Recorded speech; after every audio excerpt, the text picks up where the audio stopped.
and welcome back to another episode of Enough to Keep Going. This is the E2KG Network here. This is our game experience show for the week of, it's the beginning of September. Can you believe that? The beginning of September. This is September 3rd. We've made it through Labor Day. Whether or not you're supposed to wear white or whatever afterward, I don't remember my fashion sense. But obviously, you can tell that I do not know my fashion sense if you have been listening and watching to the show for the last 108 episodes. That's right, it is episode 109 here of Enough to Keep Going, and this is the Game Experience Show. So this is our playlist show. This is what we've been playing along with our gaming assignments. It's back to school time, and we've got an assignment for us as well.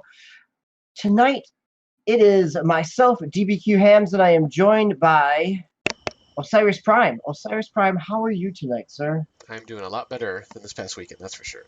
So what was going on? I mean, you said you were coming down with something or coming off of fighting some cold or allergies. What was going on? Yeah, I was battling allergies, so it was a rough time since I had family in this weekend. So I didn't really have a chance to rest until really yesterday afternoon. So yeah, that makes it hard, and battling allergies when you're feeling it's all up in your head and you're just kind of hard to concentrate on anything. So yeah, my son had a soccer tournament, so I had that going on. So well, it gives you a reason not to scream as much. So. Well, I was still screaming, you know. I got a roof for my boy. There you go. Fair enough. So tonight we've got our assignment. We've got to catch up on what we've been playing over the last couple of weeks. Swiss Guard is out tonight, and Agasicles is still out on assignment. So we are just the two of us here. Just the two of us. We can make it if we try. Anyhow, see, I had to get in a cheesy song. Now it's official. Yeah. All right. So the assignment here was, we are now into Fall Gaming Expo, right? We made it through PAX. There's a few more game news that came out of PAX, and we got some game announcements that are coming. We've got a Nintendo Direct coming tomorrow. We'll see what comes of that. But our assignment 2 weeks ago was to go back and revisit a game from this current year, a release that we haven't had a chance to spend enough time with. So I had on my list, I was either going to go with Ape Out, the game from Devolver Digital, kind of a top overhead kind of action rhythm game to it, or I was going to jump into The Outer Wilds, the game on Game Pass in terms of some space exploration. I didn't get a chance to dive into Outer Wilds, but I did play some Ape Out. And Osiris Prime, and your choice for your revisiting homework was what? It was Civ 6. Civilization 6. For the Switch, though, right? Because Civ 6 has been out for plenty of years at this point, but we're talking about the Switch version of that. Because I remember you had tried to play that and kind of never quite got sucked into it yet, or made it through all the menus and tutorials. So yeah. On the second pass, did you have any more success? It's been better, but I think I do have to start over at some point because I think I messed something up somewhere, because all I'm doing really now is just waiting on stuff to be built, and it's like taking forever. Like stuff, like there's some of the units in smaller buildings, they only take like maybe 8 to 10 turns at the most. But some of the other things, which I would think would be fairly small, is taking like 20, 30 turns. It's like, this can't be right. So there's got to be a way that you can cut that down, maybe, or something. I don't know. I'm not sure what's going on, but I might have to start over. And there's some things I can't build because I guess I'm not in the right area, or if I don't have the right land, maybe I haven't bought yet or something. But plus there's like other civilizations that have already kind of moving in off to the side of me, so stuff's already getting overrun. So yep, you gotta get on the defensive here. Yeah. So is that part of that? So I played Civ 6 both on PC and on iOS, and part of it seems, there's always things locked behind a tech tree. There are amount of resources within the land that is within the area of influence within your city, which then helps your production, which I think sounds like maybe there's not enough production or in those units around those tiles around your city that's why you're getting kind of the slowdown on your building. Do you feel like it's explained that to you, or did you? Well, first, do you feel like it's explained it to you, and secondly, so you just jump back into a save from months ago and hope that you knew what you were doing? Yeah, yeah. Well, I have the tips on, which does help, and I didn't realize, like, I think it's the minus button. It actually turns that off, and I finally figured that out, that you can, if you hit that a few times, it turns it back on. And I had turned it off from the last time I had played again, and I think that's what threw me off, because I was kind of confused of what I was trying to do, but now I have it back on, and that kind of helps me a little bit more now that I'm playing. So I definitely want to, that's another reason I want to start over, so I can kind of try to, get things rolling a little bit faster now that I know, the tips are on, so it's a little bit easier, which is kind of nice. You just, you choose something and it just pops up pretty much within like a second or two, like the tip of, and it kind of shows you, like, for your civilization, like what all's, you know, the units and the buildings and the houses and stuff like that. So, and what kind of agriculture I have and all that kind of stuff. So that's kind of nice that you kind of get that, like, just in a little window that pops up. And I was trying to think. Oh, I was playing my PC, so it was actually pretty easy to read. I wasn't playing handheld, but I think even when I was playing handheld mode, it was, the text and stuff was fairly easy to see. So I know some games it's like super tiny on the handheld. Yeah, right. Sometimes they don't always scale the text there. Yeah, So, what was the last Civ that you had played before the Switch version here? none. This is actually the first one. Okay, okay. Yeah. And I knew it wasn't. I was looking for something more real-time strategy, and I know this is like, you gotta take turns, but Yep, it yeah, still kind of scratched that classic itch. turn-based. Yeah, it still scratched that itch a little bit, just because you can do fighting and stuff. There's battling and stuff like that, so it's not too bad, and it Yeah, moved fairly quick. So yeah, it definitely does. As you start to build up an army, you get a lot of turns in there. There's a lot of troop placement makes a difference, and kind of the makeup of your armies in terms of which units are stronger against certain things. It's not quite a Fire Emblem type of weapons triangle, but it definitely makes a difference.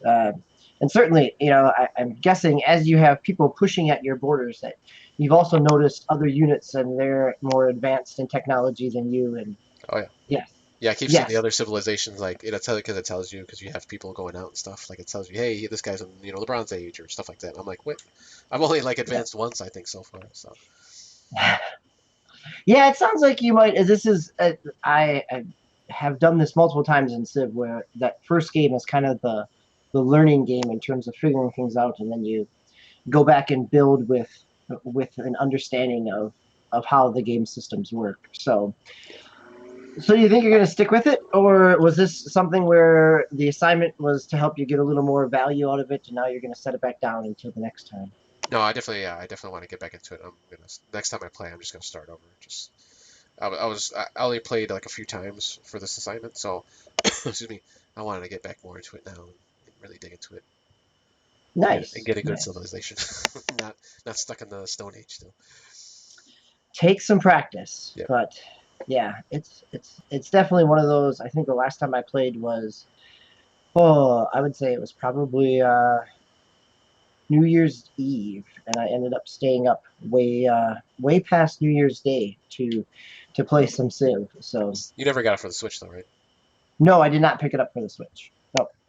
Yeah, it's on sale every once in a while. I see it on there. So Yeah, actually, Best Buy just had the physical disc or the physical cartridge for $20 for a little bit here. So did yeah, your kids ever get into it?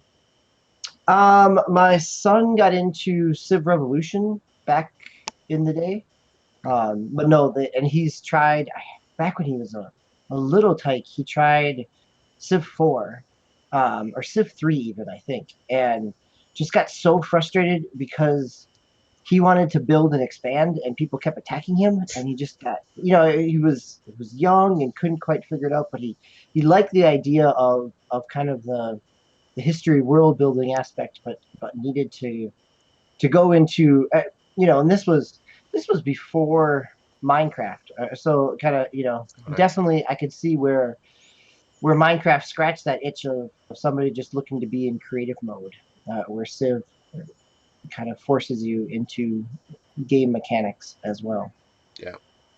And you have a Switch game also. I see. I do. I also have a Switch game. So I played some Ape Out. So Ape Out is It's a lot of fun. So I heard a lot of people talking about it on podcasts when it came out. It came out kind of like right before E3, kind of in May.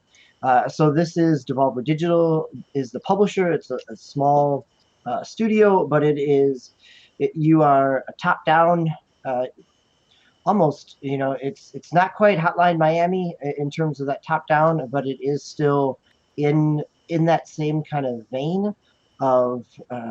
It's very stylized, very minimalist in terms of its graphics. It's got some kind of it's got some 50s, 60s pop art kind of feel to it. With some very, your ape is all one color, the guards are all a different color.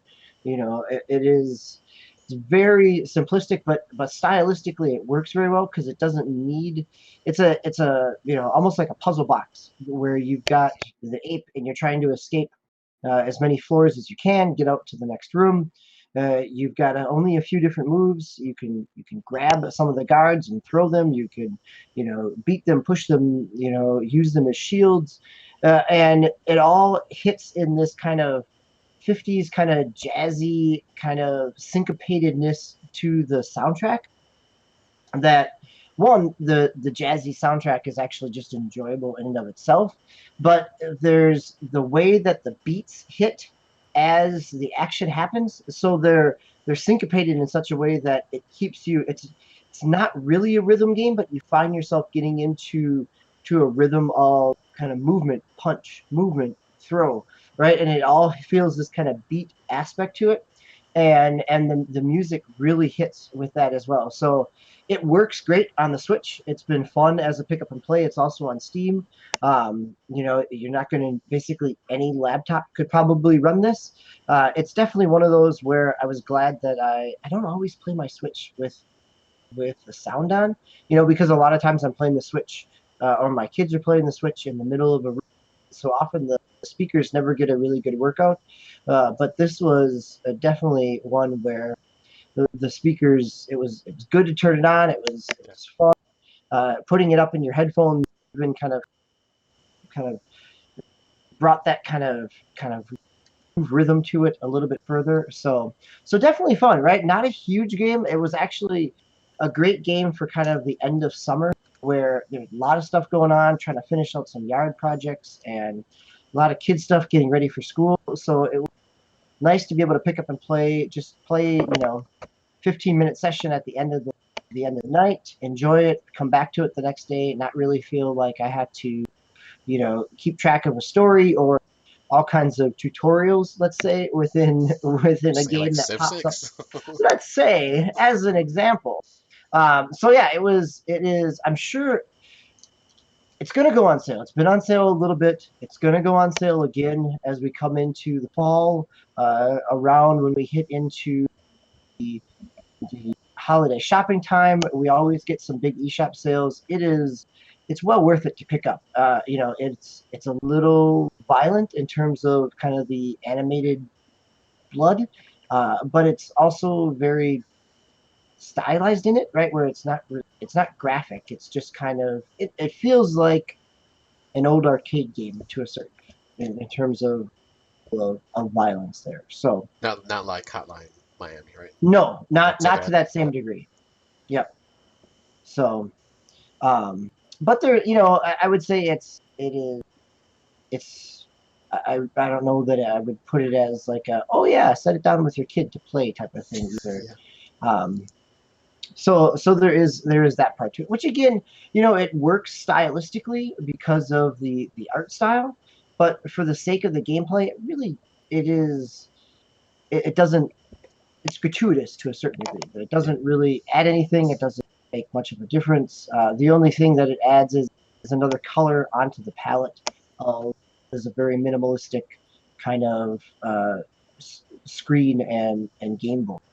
So so it's definitely a style choice, but it's one where it's pretty easy. You could watch a 30-second, 45-second video of it and see if with the sound on and see if it was something that you liked. But I picked it up. It was like $10 when I picked it up, so it was well worth it and something where it's been easy to come back to as well.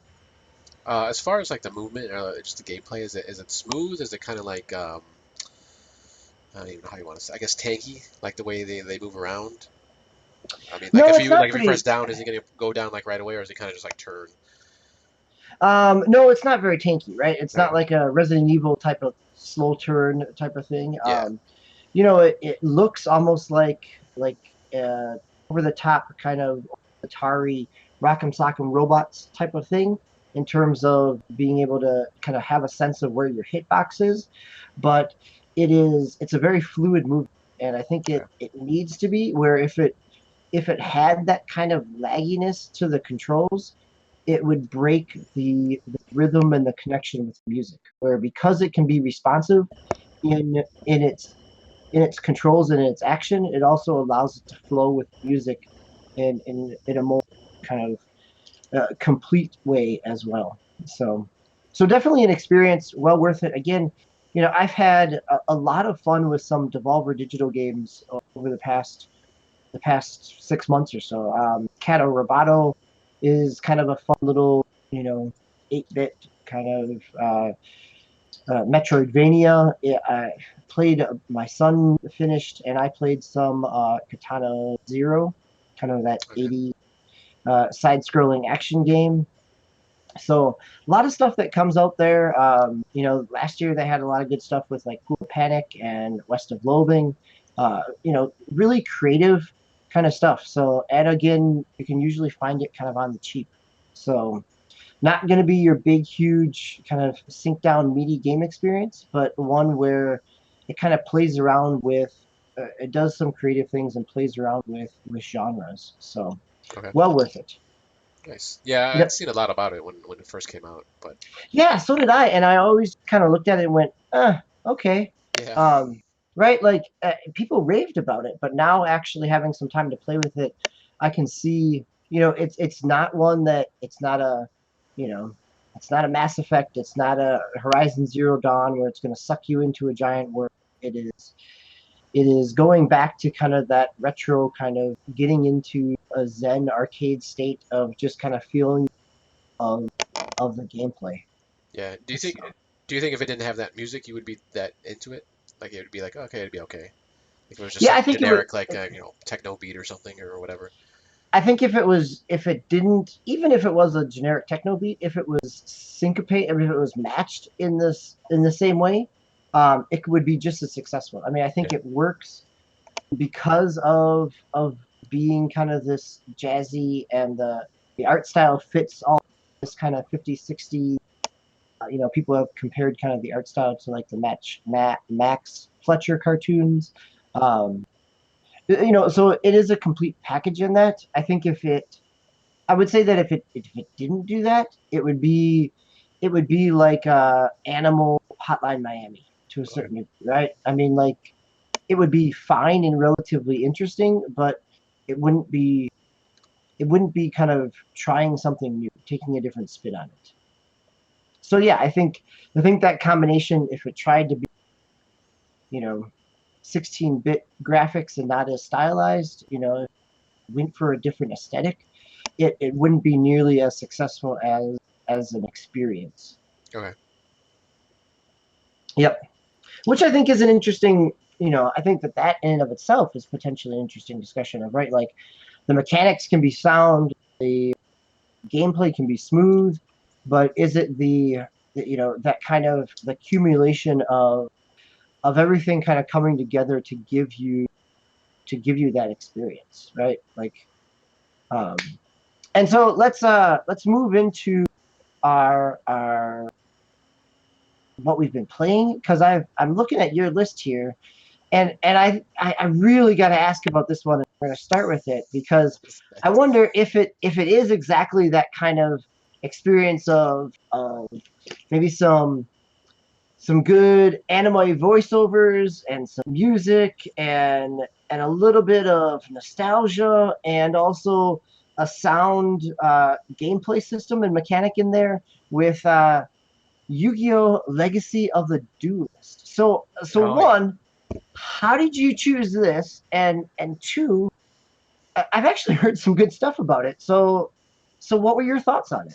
Yeah. So I'm gonna preface this with I was never a big like card guy back in the day. Like I didn't play the Yu-Gi-Oh card game. I didn't play Okay, Pokemon. that's a fair one because I figured there had to be connection here. Yeah, I didn't play any of the kind of card game like Magic or anything like that. I could never get into the card game. It's like the physical card game itself. But I did, and I don't know if it was because of the cartoon, maybe just because of the anime style. I was like, you know what, I'm gonna try this game out one day. So I did. This was back on the PlayStation 2. They had I think it was called Duelist of the Roses, I believe, on the PlayStation 2, and I They had a ton of these. So you could yeah, say do yourselves the anything, and I would probably believe you. and I played the heck out of the game. And it was as simple. It wasn't like it wasn't like the Pokemon like today where you can like walk around, the towns, even like in a, simple graphics, view or anything. It was just like basically like cutscenes. You see like a paper like character come out and it's just like text like scrolling and that's all you got basically. And there was a bit of a story in it. This is well, for right now. This is pretty much the same thing right now, and I think this is just actually a collection of old. Probably not super old like on the PS2, but maybe like on the DS, 3DS, or um, maybe PlayStation 3 or something like that. I don't know. There's at least at least 5 games on there that you could choose from when you're on the main menu. I just started from the beginning because there have been different iterations of the cartoon. I think that's where they're actually pulling these games from. So I just started at the very top, at the very first one, with the original Yu-Gi-Oh cartoon, which I watched a little bit of the anime back in the day.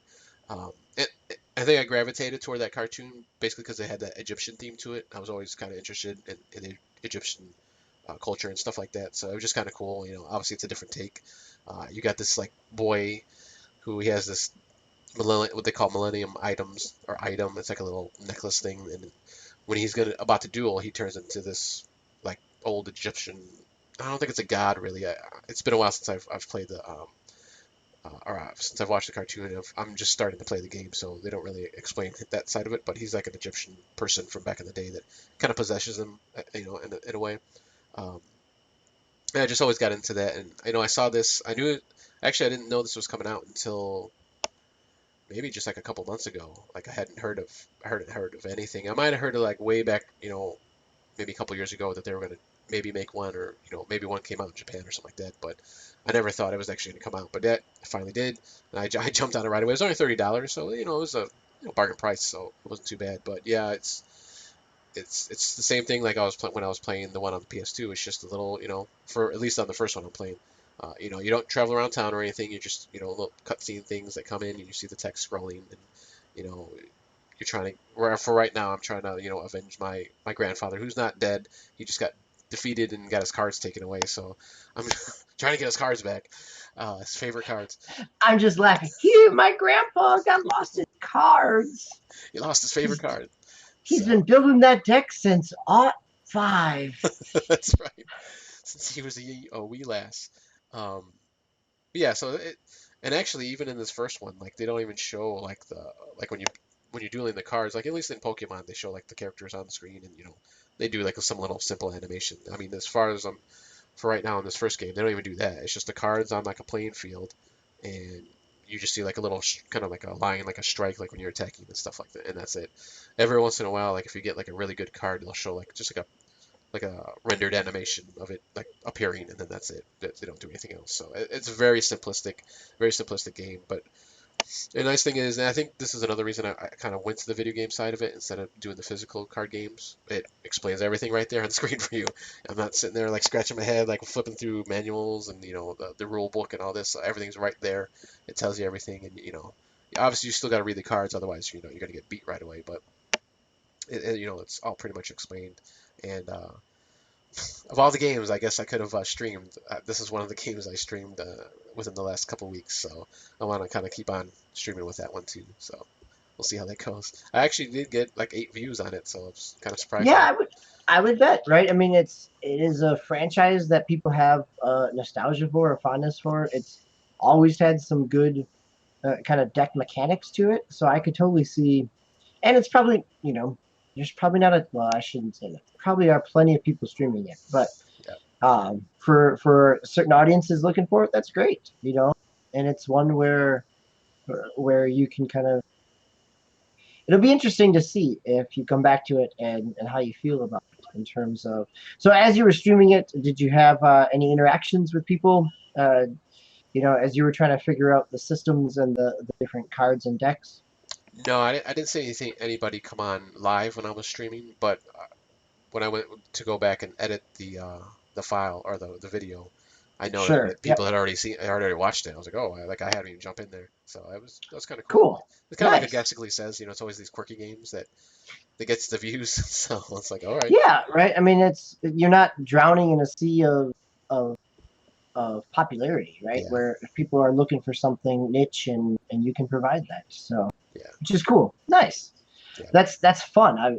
I saw that on your list and I thought I gotta ask about that. I yeah. just want to know. So I was also playing an older type of game, something that was on the PlayStation 2 with the PlayStation 1 and Super Nintendo or Super Famicom and Famicom. So I played a little bit of a couple hours more of the Dragon Quest IX demo for Switch.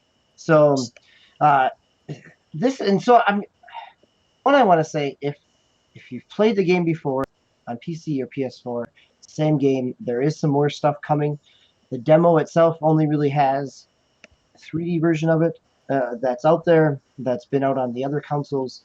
The Switch version, the S version, will have the 2D kind of 16-bit graphics overlay option that was on the Game Boy or the 3DS version.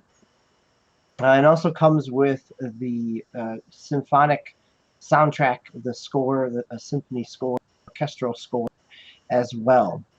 But and the benefit is it's about 10 hours. It takes you up kind of until you've completed your whole party, and all your progress carries over. So Oh, for nice. me, as somebody who played this a year ago on the PlayStation 4 and really enjoyed one the animation, the art style, but also uh, really wish that it was in my hands on a Switch and I could take it lots of places rather than being tied to a to a TV and a controller.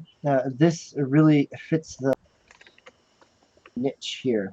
But one of the things here on the graphic side I found really interesting. So I've played this. I played it handheld. I've played it docked on a 4K TV, and I've played it docked on a 1080p. And in handheld, it looks fine. It's a little fuzzy, right, as it gets kind of shrunken down. You get kind of those kind of softer kind of fuzz edges to it that I find in some of the Switch games. Um, on a 4K TV, it actually looks really nice. It's got kind of a softer wash to it, like everything seems to have from the Switch on 4K because it's not rendering in 4K, so everything just kind of gets upscaled a little bit from the TV end, and it the colors always look a little muted there. So in something like Mario, it definitely is noticeable, and here it seems fine because of the palette. Um, and so I thought, okay, so if I bring it down to my 1080p TV, it should be bright and poppy. Playing Zelda down there, playing Mario Maker, playing Smash Brothers. We get some bright, vibrant colors, and bringing it down there, there is extra shadows, and it feels like really kind of heavy cell shaded in such a way where like the landscapes look okay, but the main character, and only in this version or in this resolution does the main character look kind of really heavily cell shaded with kind of exaggerated shadows over the horse and the characters. So, which I found interesting because it's not something I've experienced before. Kind of usually moving from you know handheld to popping it up on a 1080p for the Switch has always been a benefit in graphics. And Right. so there's something going on in the optimization where it doesn't quite feel right there as well. But again, gameplay is smooth. If it's a game that you're going to be playing a lot on your handheld or and your new Switch Lite, if you decide to pick one of those up, it definitely fits and runs really well, right? I mean, I jumped back in, and I'm further than I was in the PlayStation version of it when I had it for a week or so from GameFly. So as I'm talking about art styles, I also want to go back and make a correction. So I said Ape Out was like a Max Fleischer cartoon. Max Fleischer is more of like the it is not this. It is Is a that Saul Cuphead? Bass card. Yeah, it's like Cuphead. Thank you. That's exactly what I was like. I can picture it, but I can't think of the name of the game now. Yes, like Cuphead. It is Saul Bass. So Saul Bass is a graphic artist.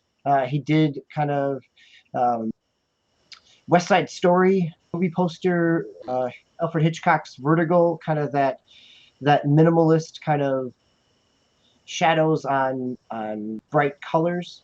So it fits that type of thing here. So not in the Cuphead style, but more in kind of, which again, thinking about Vertigo, thinking about the Anatomy of a Murder, which is another poster of his, or West Side Story, all comes into that same kind of 50s, early 60s vibe as well.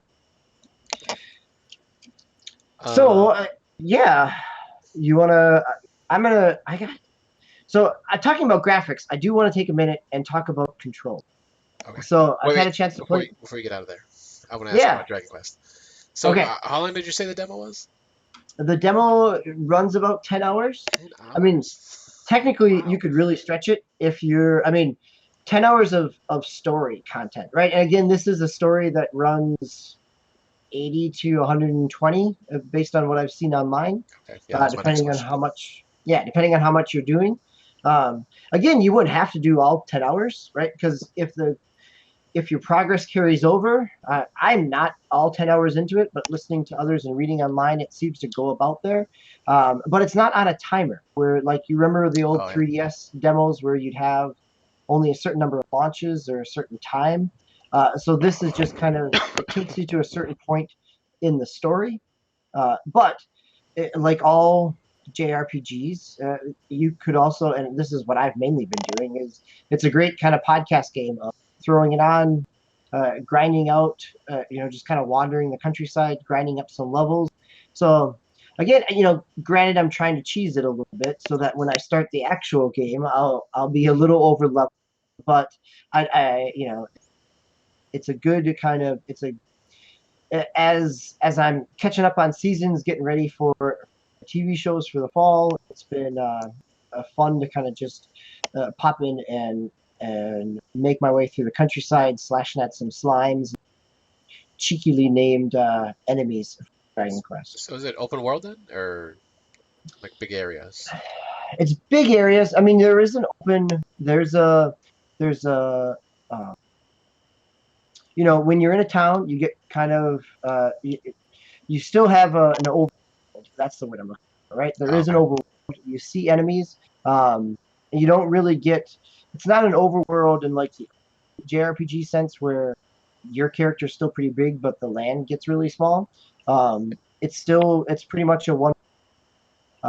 You can kind of zoom through it if you want to and avoid enemies. There's little places where you can go out and explore, little trinkets hidden here or there with treasure chests and things like that. So, but yeah, I mean, it really is. It's not completely open world to the sense of there are areas that are gated, but in terms of it's not propelling you down a linear path in terms of one story beat to the next. You can kind of decide when you want to engage with those story beats, or if you want to pick up a side quest, or kind of just go out and grind for a while and learn. Okay. And then, what's another question? Oh, is it real time or is it turn based as far as the It's movement? it is turn based. It is turn based. It's I thought. deceiving, right? Because it plays out battles kind of they do the little transition cutscene, and you can still run around in a battlefield, but it will not affect if you're hit. It will not increase your chances of a critical strike if you can get behind somebody. It is more of just kind of keeping you moving. So in that way, it is. not as engaging of a battle system as, at least, excuse me, at least initially. Once you get a number of characters, you can join some hits together. Chain some skills. They've got a number of kind of combo aspects that the characters can do. So there's more to the combat once you get kind of a full party, but it's not like Ni no Kuni 2, which came out the same year as this last year. Kind of you would get into a battle and have a defined battle, sphere, but you could run around, you could dodge attacks, you could sneak, you could move up behind somebody for a critical strike. So there was a little more action and strategic placement. Here it really is more just for show and for, so you could actually just stay in one spot and click the fight button in the menu and be just as successful. Okay. Yeah. So yeah, no, I was gonna say I've talked for a little bit here. We'll come back to Control because I do want to talk about that a little bit, but I want to give you a chance to jump to some of the other games you've been playing as well. Yeah, so I played a couple of different games here on the Xbox One. I've taken a little break on Fortnite, and just because this season 10 or season X, whatever they're calling it, it hasn't like wowed me as much as the past seasons. It's usually like when they right before a season ends or right before the beginning of the next season, they kind of do like a big change on the map. This time they're kind of doing it just a small change each week, so it's like it doesn't seem like I don't know, just as exciting, I guess. I suppose it's some of the changes are okay, and there's kind of like a time travel thing, so we go back to some of the past seasons, which is fine because I don't think I started until season 7, so I missed a lot of the seasons. Um, so it's just like I don't know, I can't get into it really all that much right now, so I wanted to take a little bit. Maybe I'm just getting fatigued on it, I suppose too, a little bit. So I jumped into a couple other battle royale games. So first up was I went back to Call of Duty, Blackout, the Blackout mode, which is their battle royale game. Oh boy, I was getting Been a trounced. while to get you back in the swing there. Oh, I'm still not back in the swing. I'm getting like just destroyed like every time I play. So, um, I I I don't know what it is to be honest with you. I'm lucky if I can get a kill. It's almost like when I first started with Fortnite. Well, and that was kind of the thing at the beginning when I was playing. I was trying to build. Like when I'm battling somebody in Call of Duty, I was like, obviously that's not gonna work because there's no building in Call of Duty. So that was the first problem. I finally got past that, and I don't know. It's just like I can't. I don't know if that's the aiming because it's so different. Obviously, Fortnite's a third person view, and this is first person, and I don't know if it's throwing me off because it was kind of the opposite from before. Like I was having a hard time in Fortnite. But so still trying to get back to that, but I started playing just the regular multiplayer, team deathmatch and regular death matches, and that one I'm actually doing pretty good in actually. Just I don't know what it is about the Black Ops series, but I was always fairly decent in the death matches in that series. So I've like pretty much started where I left off before I stopped playing any Yeah, death I could matches. see that. You've got some muscle memory. You've got a lot of years put into those games. Yeah, but I was just surprised I was doing so well. So I mean, I was um, probably positive as far as my the kill death ratio, which is like the biggest thing in those modes. And I was positive pretty much all of my matches. So I was just surprised because I was like, oh man, I'm getting trounced to Blackout, but I don't want to go back to Fortnite. It's like, oh, let me try the regular death match. And yeah, I was doing pretty good. And then the other battle royale game I started playing again is PUBG. I only played maybe a handful of matches, like a half a dozen maybe at the most, and I did okay, I guess. It was pretty much the same as Blackout, but PUBG's a little slower, more methodical in gameplay, so I think I just got to change my mindset if I want to play PUBG. So it's just not running and gunning like Blackout and Fortnite is. So When was the last time you went back to PUBG? I played probably like maybe like 4 or 5 months ago. I played a few games, maybe Okay. just like 2 or 3, 4 at the most. And it was kind of the same thing. I was just I was getting trounced, but this time I think I'm gonna kind of go back into it a little bit more and play a little bit just so I can get used to that. Like I said, it's more slower and methodical. That was probably that was actually the first battle royale game I started playing, and kind of always stopped me from playing it just because it takes so long.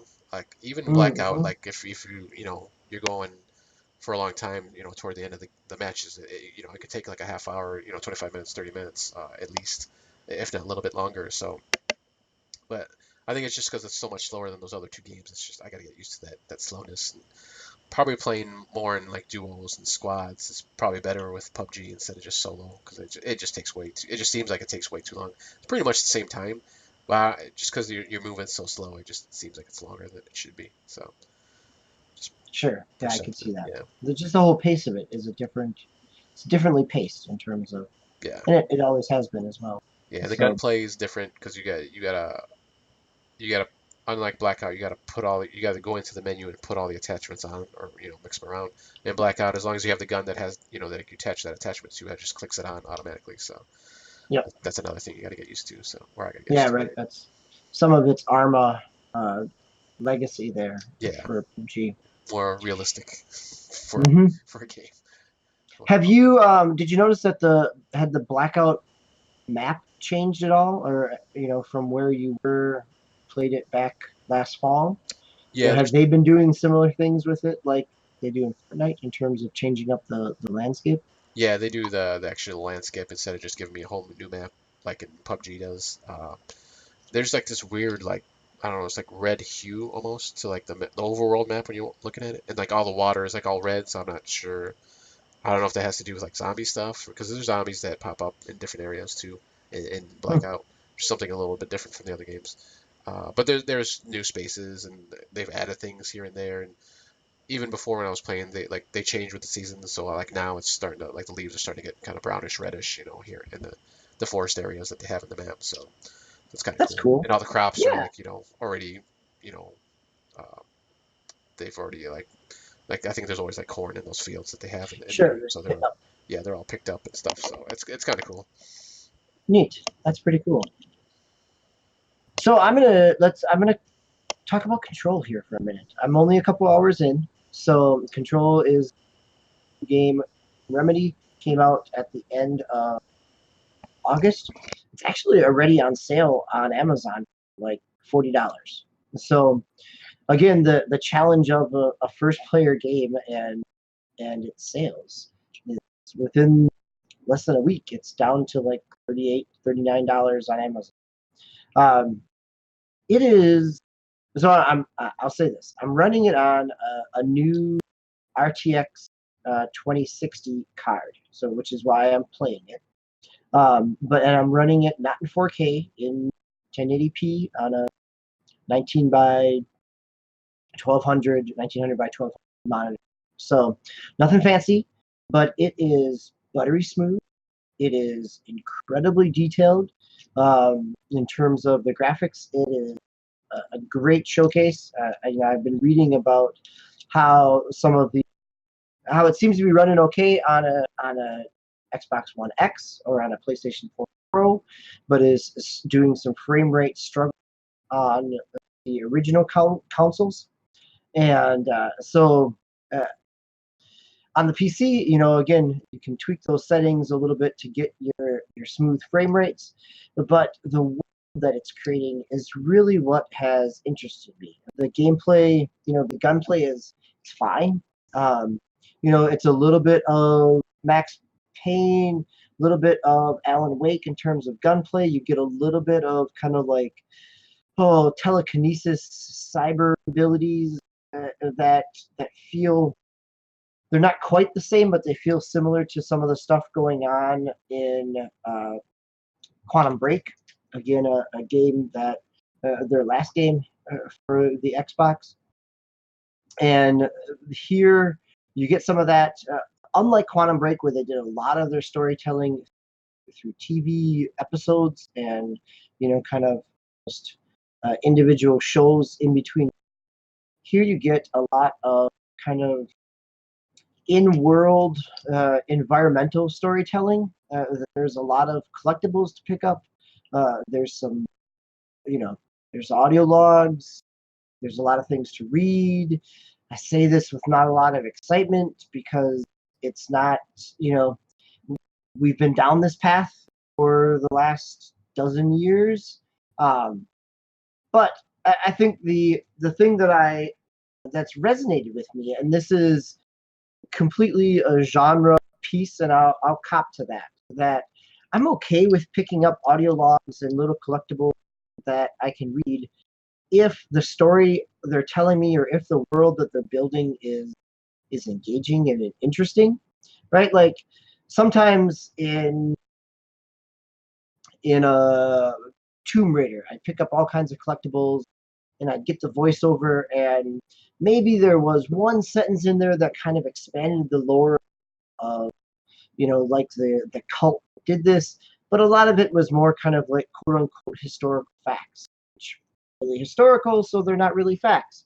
But at the same time, as much as I enjoy the grimoire in Destiny 1, I didn't always go out of my way to get to the website to read the lore here. So here, it really is, and it's not a new piece. Others have compared it to this. It does kind of have this kind of sci-fi, almost like an X-Files type of vibe to it. Maybe it's the government corporation, um, but it's got that type of color palette in terms of kind of the grays. There's a lot of red, a lot of accents in that reddish color. Um, it does a lot with the colors that, again, going back to, I'm talking a lot about color tonight. It does a lot with only a little bit of a palette. And so I think that makes it visually interesting.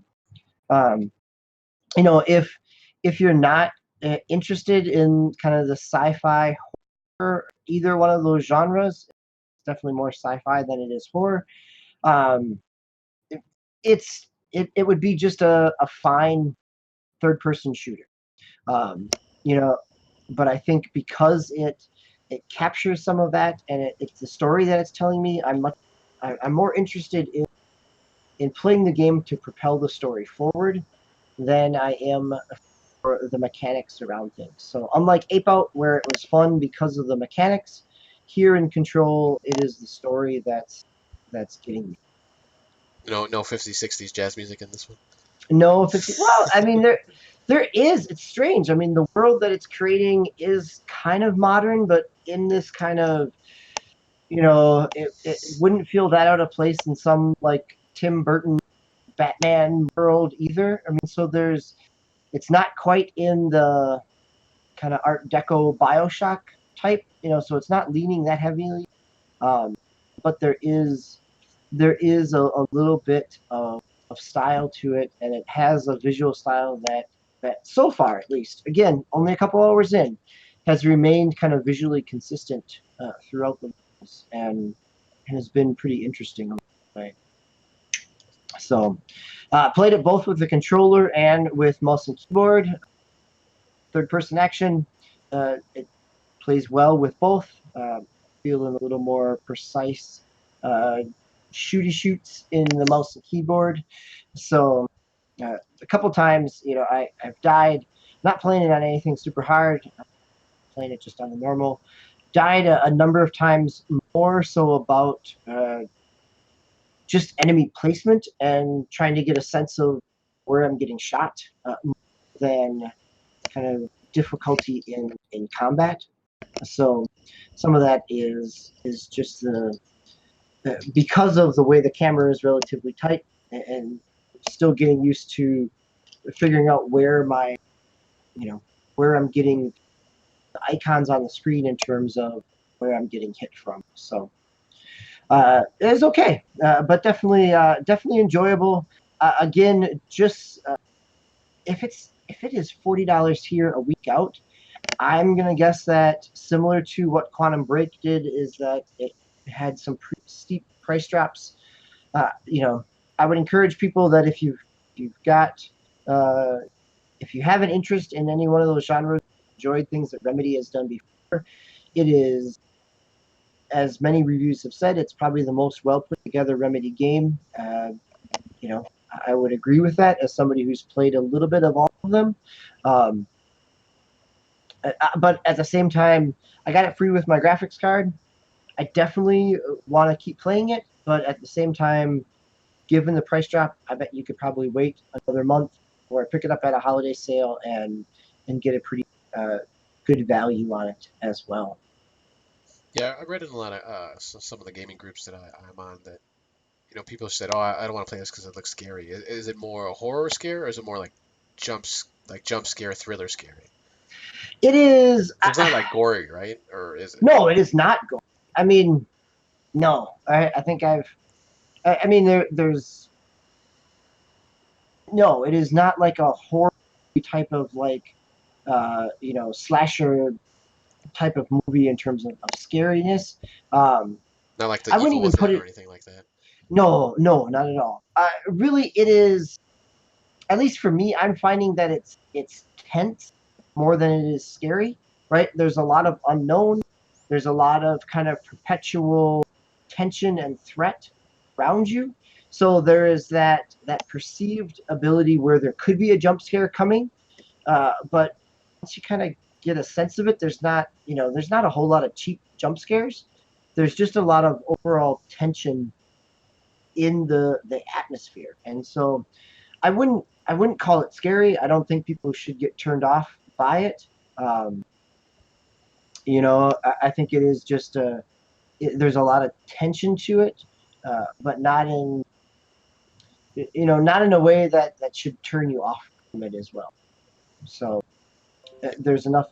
It keeps you moving through the story that it never feels like it's just throwing you down a corridor and you know making you wonder when something's going to pop out. So Yeah, and that's what there were pretty much people were saying that as it's more of just tense, like really tense, like you're always just like on edge almost. So yeah, which is I find I have not been in that. I have not felt that from a game in a while. Right, a lot of times, and maybe it's just the games I play. Right, I'm not going to play a Dead by Daylight or a Friday the 13th. Where I could get into some of that tension. yeah, A lot of the games that I'm playing are power fantasies to a certain degree, so it's been a while since I felt this kind of tension. Um, but at the same time, it feels fair. Where in something like in a game that's designed for the fairness, sometimes isn't always trying to create an atmosphere that makes you scared.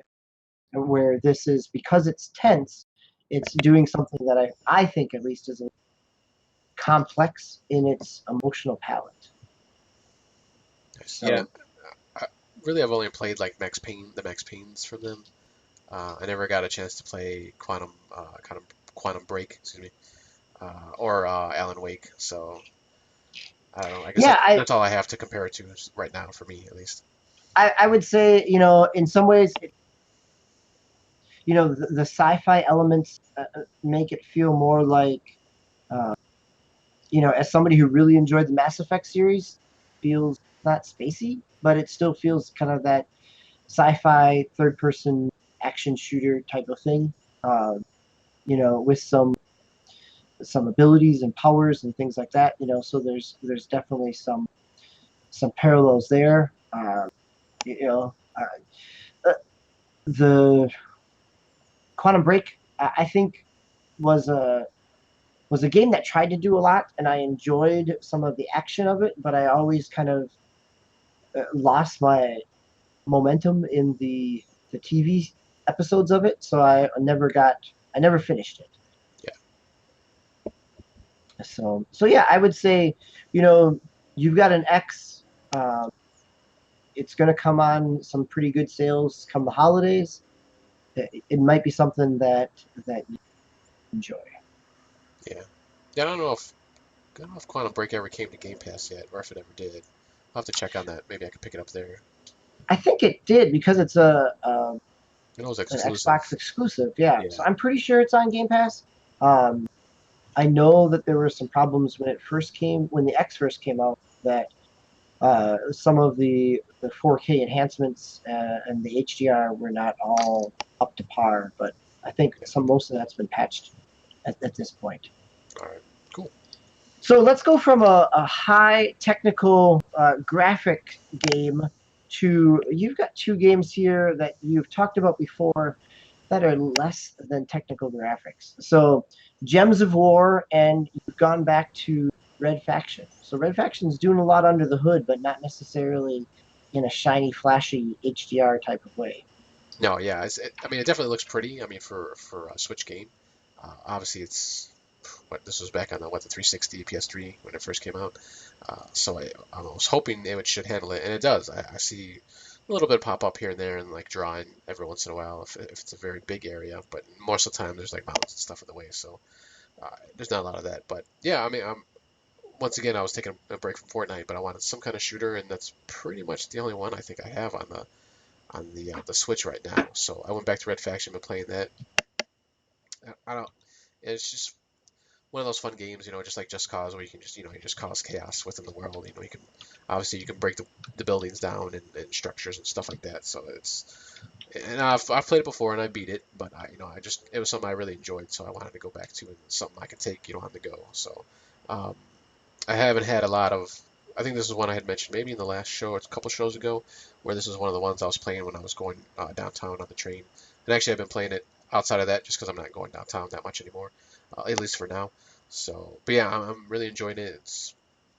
To be honest with you, like even when it gets really graphic intensive, like there's a lot of enemies on the screen, and when there's buildings and stuff falling down, I don't see a lot of slowdown, which is nice. So not that's been totally noticeable. And I do remember that happening on at least on the 360 version, I believe, because I did buy it on the Xbox One too when it came out. I don't remember any like slowdown or anything like that on there either. So it might just be because of the it's the remastered version. Obviously they've optimized it. So um, and this is from the same team.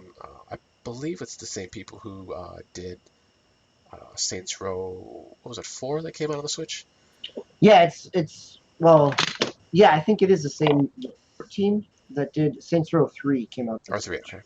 Yeah, Yep. and I thought I had heard that had some issues on it graphically. Yeah, that's another one. I thought of that one specifically when I said usually something up on a 1080p TV, it Yeah, looks better. And that was not the case not with that one. Saints Row. It was I went back to it just on handheld because it looked pretty blocky at that point. How about the gameplay in that game too? Was there any slowdown or anything when stuff was going on, or Um, nothing too I bad? didn't notice too much, right? I mean, I think, well, I guess there's I not should too say, much going on there, like with well, Red Faction, I guess. I didn't notice anything more than I experienced on the 360 or on the PC at the time. I mean, this is a game where there are side missions that have you run down the street and ragdoll yourself and kind of just flop from car to car and see how much of an accident you can create. So it does get into kind of the physics play of it. So yeah, there's always been a little bit of jank in the Saints Row games. So and just by the nature of it's trying to throw a lot up on the screen, and it seems like I could see where Red Faction with its destructible environments could fall into that as well. Yeah, but yeah, it's been running smooth. I've been enjoying it. And then of course Gems of War. I've been still trolling away on that one. That one's nice because you can just pick it up and play a few minutes even though a battle or when you're doing the match 3 thing, it could take quite a while actually, like 5-10 minutes sometimes, depending on what you're doing.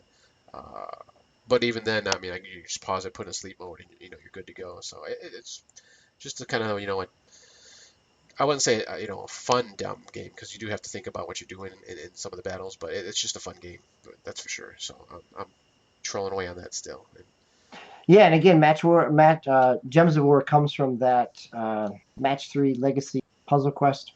yeah, Again, great kind of pick up and play game as well. I thought I had picked up. Well, I tried Gears Pop, right? So, uh, looking for that kind of pick up and play type of thing, and my son and I both picked it up.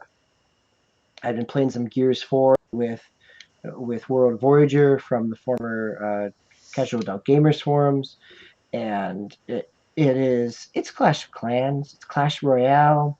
It is it is not bad, but I have definitely hit a spot where I'm at a paywall where I've even thrown I've thrown a little bit of money at it, threw the $5 welcome package at it to say thanks for making a game. You're right. I'm okay with supporting developers, but it feels like I'm at a spot where uh, I got the ability to level up my characters, but I have nowhere near the amount of money to do that unless I wanted to put in some real currency. So so yeah, I'm hitting a wall. Again, I've kind of unlocked all the the battle arenas there, but I'm definitely hit that wall of feeling like I've kind of maxed without putting in some more actual money. So So you played said a it. lot last week. Yeah. You said it's kind of like those Clash Royale and those other games. Is it anything more different? I mean, obviously you got Gears characters, but does it bring anything different to that type of Yeah, game? so it brings a little bit different. So this was a conversation I had because they've both played some Clash. It because of it's got the lanes, right? It's got kind of the 3 lane aspect of a center and 2 lanes, and the 2 side lanes have barricades, similar to because it's Gears, right? It's cover shooter.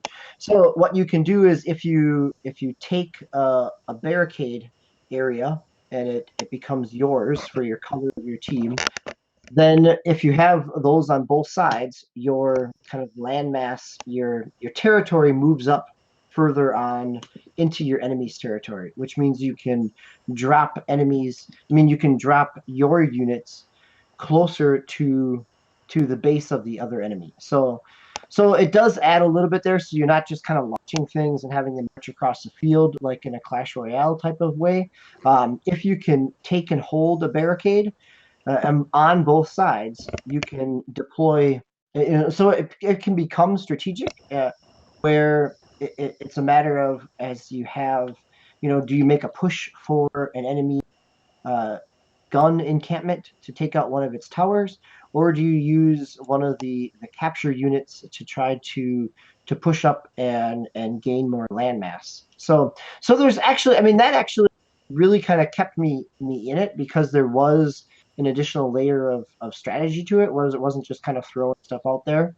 Um, do you all push to, you know, what it also does is it makes you choose if you push all on one lane or if you're going to try to balance in order to capture more territory. So it does do some difference. I think I'll probably come back to it again in another week when Gears 5 comes out because it's kind of fun just to kind of play around with, a little cartoony version of Marcus Phoenix, both young Marcus Phoenix and old white-haired Papa Marcus Phoenix. So so there's some kind of, if you have a fondness for the brand, there's some enjoyment to be had out of it. Like even if you download it and play it for an afternoon or an evening, just to kind of get a sense of what they're doing within the brand, there's some fun there. I spent more time on it than I thought I would, but I feel like it's been a couple days now that I haven't come back to it. So what we have for our picks plays is actually some games we want to come back to as well. So last at the top of the show, we talked about games from this year that we wanted to come back to. But Osiris, before I started this podcast, I took my dogs outside for a walk, and once a month, our local city here does like a big item pickup. You can put some stuff to your curb, and you know couches or stinky dink mattresses or all kinds of other stuff. And usually what also finds its way out there is some CRTV. And so down the street, there were 2 CRTV that were sitting out. One was a Sony, one was like a little VHS built-in one. But the big Sony, it had to be, it was at least probably a 20-inch. It's heavy. But my Oh yeah. sons they put it on a radio flyer wagon and hauled it back to our house. And then came to get me and said, we can't carry this inside. Help us. So all that is to say is that I've got a CRTV and I've got some classic game systems that I want to hook up and play with in the old school way. So Nice. for our Picks Plays assignment, and you're the one that actually tossed out this Picks Plays assignment, is to go back to some retro games, to some old school games, whether you just want to go back a generation to the 360 and PlayStation 3 or Wii, or go even further back. We were just talking, you've got GameCube back now. I've got a GameCube here at home. We've got a couple. Our local game store here in town just recently went out of business, and so there were some kind of fire sales. So I've got some classic Genesis games that I want to try to boot up and play as well. Nice. So yeah, so I'm gonna enjoy some classic retro stuff. I know that Swiss has some of the NES or Super Nintendo classic consoles. So we've got some options here in terms of how we want to approach our retro games. But that is our assignment for the next 2 weeks, is to take a history lesson back in time. Yes, simpler times. It is. It should be. It should be interesting. So Where we didn't have like a half, 3 dozen games that we can choose from. that's right. we had, See, like, right? Simpler 3 or times 4 when games. you stuck with something because it was the game you got for your birthday, That's right. and that's what you got. Yeah. Simpler times that you didn't need a ray tracing video card to be able to run it smoothly. You could just enjoy the game for the game's sake. So Yeah, and I kept it to last generation. I started last generation just in case the gas cleats comes back in that time. yeah, I know he's not a big retro guy, but I think he still plays PS3 sometimes. he Xbox does, and 360. he's tried to get his kids to play some retro games over the years as well. So Yeah. so we will see where that all plays out. At the very least, he's got Nintendo Online, and we can guilt him into trying some of the NES games on Nintendo Online as well. Oh, So sure. Yeah. lots of options. Anyhow, well, Cyrus Prime, thank you, sir. Good talk. We thought we wouldn't have a whole lot to talk about because we didn't have a lot of time to play, but we got plenty to talk about. And as we head into the fall, I'm sure we're going to have plenty to talk about. So everybody out there listening, please stick with us, or at least come back around, or rejoin us. Or if you really hated what you heard, tell us. Let us know. YouTube, SoundCloud, or anywhere downloading this, feel free to let us know. Also, 2KG Network on Twitter. We are happy to take your feedback, your criticisms. I wanted to self-correct me for Saul Bass before we heard it from somebody else. But if there is an old retro game that you want to be playing, or you want to join us in the assignment, please join the conversation. We're glad to have you here on 2KG Network. Because for myself, DB Hugh Hams, and Osiris Prime, this has been enough to keep going, and week by week, day by day, game by game, level by level, we're going to keep going and hopefully be enough to keep you playing along with us as well. Have a good night, and we'll see you next time.